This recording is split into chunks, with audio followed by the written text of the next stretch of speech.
তোমাকে আমার ট্রেনিং দিয়া জম্বির সাথে লড়াই করার মতো অবস্থানে নিয়ে যাইতে হইব। চলো।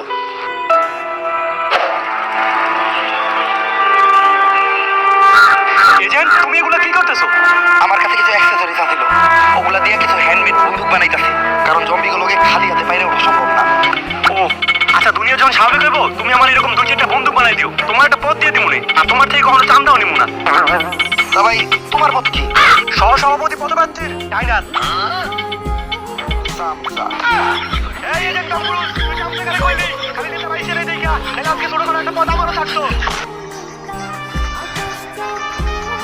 অনুপ্রেরণার আরেক নাম ভণ্ড বাবা। এই আপেলটা না ধুইয়াই তোমরা সবাই খাবা। খাইতে গিয়ে যদি গলায় আটকাই তাইলে পানি চাপা। আর এরকম উল্টাপাল্টা শাড়ি যদি তুমি আবার বলো, তাহলে তোমার পুটকিতে লাত্তি খাবা।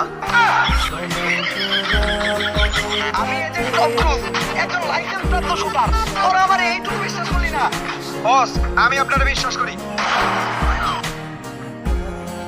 আপেল লাগবো না, আপনি আমার মাথায় গুলি করেন। আমারে এত বিশ্বাস করো? এত বিশ্বাস তো আমার নানিও আমারে কখনো করে নাই।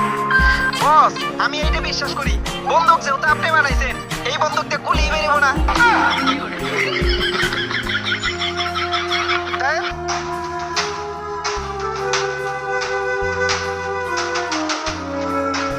রাস্তা তো দুইটা, এখন বুঝবো কেমন কোন রাস্তাটা নিরাপদ। আরে বাবা, আমি আয়না, আমার আয়নায় যা দেখা যায় এই দুনিয়ার কোথাও দেখা যায় না। আমি এখন আয়না দেখা কইতাছি কোন রাস্তা নিরাপদ। ভং ভোলা হালার পোলা, রাস্তা দেখা নাটকির পোলা। আয়না ডাইন দিকে দেখাইতেছে, সবাই বাম দিকে ল। বাবা, আপনার আয়না কি ঠিক যাইছে? আমরা না জঙ্গলে বললাম, এনে তো মনে হইতেছে জম্বি আরো বেশি। এইটা হইলো বাবার আয়না, এই আয়না কখনোই ভুল দেখায় না। তোরা সবাই নিশ্চিন্তে থাক, এইখানে একটা জম্বি নাই। তোমরা কেউ বিশ্বাস না করলেও বাবার উপর আমার পুরো বিশ্বাস আছে। অনুপ্রেরণার আরেক নাম আয়না বাবা। আমার দেখে রাস্তায় চললেই তোমরা সঠিক জায়গায় যাবা। জম্বি নে একবার পিছে ঘুরে দেখ, ওইটা দেখতে বাবা তোর বিশ্বাসের উপরে।